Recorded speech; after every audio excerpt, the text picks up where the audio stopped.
પાટણ નગરપાલિકાનું વર્ષ 2025-26નું રૂપિયા 8.61 કરોડની પુરાંતવાળું બજેટ વિપક્ષના વિરોધ વચ્ચે મંજૂર કરાયું હતું. જીયુડીસી અને જીઈબી દ્વારા આડેધડ કરાતા ખોદકામના કામો બાબતે વોર્ડ નંબર 9ના એક્ટિવ અને જાગૃત કોર્પોરેટર ડોક્ટર નરેશ દવે દ્વારા રજૂઆત કરવામાં આવી હતી.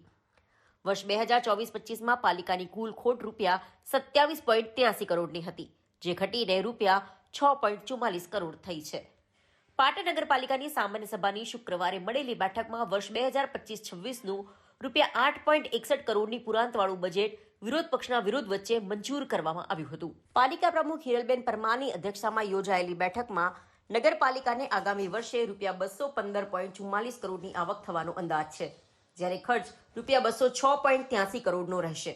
આમ રૂપિયા 8.61 કરોડની પુરાંત રહેશે. ગત વર્ષ 2024-25માં પાલિકાની કુલ ખોટ રૂપિયા 27.83 કરોડની હતી, જે ઘટીને રૂપિયા 6.44 કરોડ થઈ છે. બેઠકમાં શહેરના વિકાસ કાર્યો અંગે મહત્વપૂર્ણ નિર્ણયો લેવાયા હતા. જીબી દ્વારા ચાલી રહેલા અંડરગ્રાઉન્ડ કેબલના કામમાં રોડ અને લોકોની મિલકતને નુકસાન ન થાય તેની તકેદારી રાખવા સૂચનાઓ અપાઈ હતી. જીયુડીસીની ગટર લાઇનના કામોમાં પણ રોડને થતા નુકસાન અંગે ચિંતા વ્યક્ત કરાઈ હતી. વોર્ડ નંબર 9માં માખણીયા ખાતે દર ચોમાસે તૂટી જતા તળાવના પાળાને લઈ સાંડેસરા પાર્ટીના ખેડૂતોને લાખો રૂપિયાનું નુકસાન થતું હોવાથી ચાલુ સાલે ચોમાસા પૂર્વે તળાવના પાળાનું યોગ્ય અને ચોક્કસ રિપેરિંગ કરાવવા ડોક્ટર નરેશ દવે દ્વારા ધારદાર રજૂઆતો કરવામાં આવી હતી. શહેરમાં જાહેર શૌચાલયો માટે મળેલી રૂપિયા 60 લાખની ગ્રાન્ટના ઉપયોગ અંગે પણ મુક્ત મને ચર્ચા કરવામાં આવી હતી. બેઠકમાં ગેરકાયદેસર દબાણો દૂર કરવા કડક નિર્ણય લેવાયો હતો. વોર્ડ ઇન્સ્પેક્ટરોને તેમના વિસ્તારમાં થતા દબાણોની લેખિત જાણ કરવા સૂચના અપાઈ હતી. વિપક્ષે સ્વચ્છતા સર્વેમાં થતી અનિયમિતતા અંગે આક્ષેપો કર્યા હતા. વોર્ડ નંબર 10ના કોર્પોરેટર સમીમ બાનુ સુમરાએ પોતાના વોર્ડ વિસ્તારમાં ભૂગર્ભ ગટરના ઢાંકણાના કોન્ટ્રાક્ટર દ્વારા તેઓની એક પણ કમ્પ્લેન ન લઈ વિલંબ કરતા અને તેઓના લેટર પેડ પર નવીન ઢાંકણાઓ નાખવા માટેની લેખિત માંગ કરતા તેઓ દ્વારા સામાન્ય સભામાં ધારદાર રજૂઆત કરી કેટલાક કોર્પોરેટરો દ્વારા નવીન ઢાંકણા નાખવા માટે લેટર પેડ આપ્યા છે તે અંગેની માંગ કરતા કીર્તિભાઈ પટેલ, ભાવિશભાઈ મોદીને નહીં પરંતુ ભૂગર્ભના નવીન ઢાંકણા નાખવા માટે મને ટેલિફોનિક જાણ કરશો તો પણ નવીન ઢાંકણું નાખી દેવામાં આવશે તેવી વાત કરી હતી.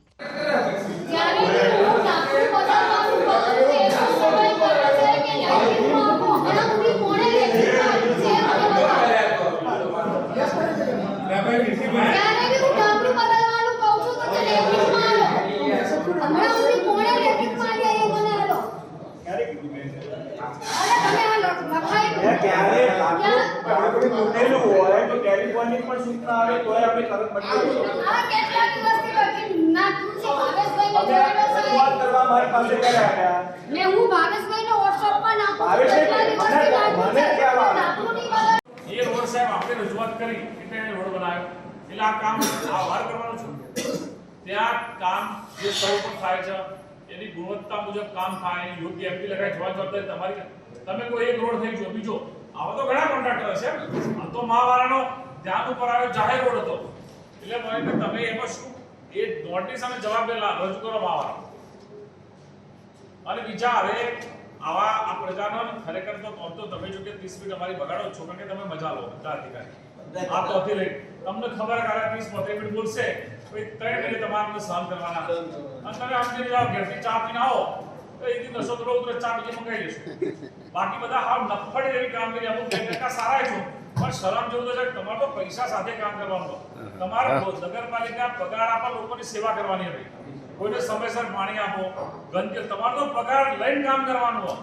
તમને તો ડબલ જસ્ટ મળે તો કરવું જ નહીં. તમારે ખાલી ઓફિસમાં બેસી રહેવાનું, એમપી લખવાની, ચેક આવે એટલે પછી શું કરવાનું આપણે આ ધંધા બંધ કરો અને જે થાય છે કામ જેટલું થાય એટલું કામ સારું કરાવો. એ નોટિસ આપી સાહેબ જવાબ લાવો.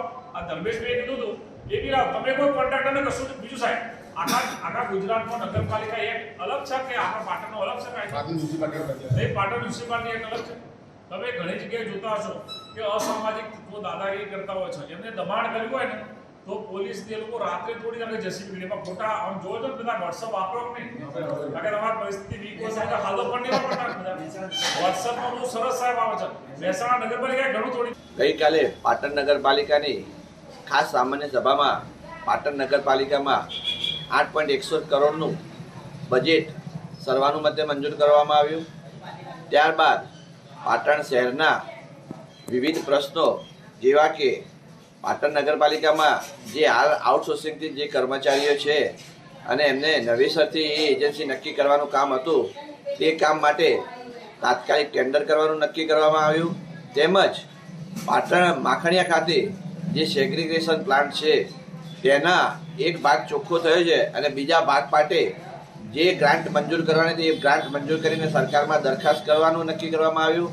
અને ખાસ પાટણ નગરપાલિકામાં અત્યારે કર્મચારીઓની બહુ જ અછત છે અને એ અછત પૂરી કરવા માટે નિયામકમાંથી જે નિયમો મંજૂર થઈને આવ્યા છે તે આ બોર્ડમાં હતા, પરંતુ એ નિયમોનો અભ્યાસ કરીને આવતા એપ્રિલ બોર્ડમાં લાવવામાં આવશે, જેથી પાટણ નગરપાલિકામાં હાલ જે કર્મચારીઓની ઘટ છે એ ઘટ પૂરી થશે.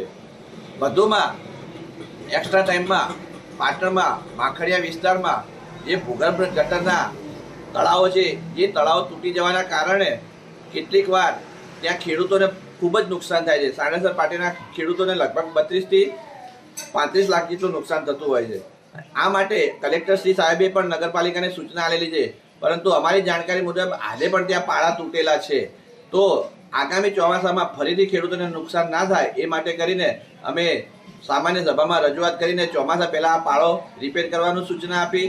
વધુમાં પાટણ શહેરની પ્રજાના અત્યારે રોડ અને રસ્તામાંથી એટલી કંટાળી ગઈ છે, એટલે અમે ચીફ ઓફિસરશ્રીને કીધું કે સરકારશ્રીની સીધી સૂચનાથી પણ જો જીયુડીસી અને જીઈબી કામ કરતા હોય પણ એનું સુપરવિઝન કરાવવું જોઈએ અને સુપરવિઝન કરાવીને એનું યોગ્ય રીતે કામગીરી થાય, જેથી કરીને પાટણની પ્રજા હેરાન ના થાય. આજે પાટણ નગરપાલિકાની સામાન્ય સભા હતી. આ સામાન્ય સભામાં વન નેશન વન ઇલેક્શન એવો ઐતિહાસિક નિર્ણય કરવામાં આવ્યો. આપણા પૂર્વ રાષ્ટ્રપતિ રામનાથ કોવિંદજીની અધ્યક્ષતામાં હાઈ કમિશન કમિટીની રચના કરવામાં આવી હતી. વન નેશન વન ઇલેક્શનથી વર્ષે 1.5 વર્ષે પંચાયતથી પાર્લામેન્ટ સુધીનો ખર્ચ થતો હતો. આ ખર્ચ વારંવાર ન થાય, વિકાસના કામો અટકી ન જાય અને આચારસંહિતા વારંવાર લાગવાના કારણે નાણાકીય ભંડોળમાં પણ તકલીફ પડતી હોવાના કારણે સરકારશ્રીના મેનપાવરમાં પણ આ ચૂંટણીના કામે લાગતી હોય છે. તેના કારણે આ દેશનું હુંડિયામણમાં પણ મોટું નુકસાન થતું હોય છે. આ કારણે આના સિવાયના ઘણા કારણો છે કે જેના લીધે વન નેશન વન ઇલેક્શનનો નિર્ણય સર્વાનુમતે આજે નગરપાલિકાની સામાન્ય સભામાં મંજૂર કરવામાં આવ્યો. આ માટે હું તમામ નગરસેવકોને અભિનંદન અને આભાર માનું છું. સાથે સાથે પાટણ નગરજનોને પણ અભિનંદન આપું છું અને આભાર માનું છું.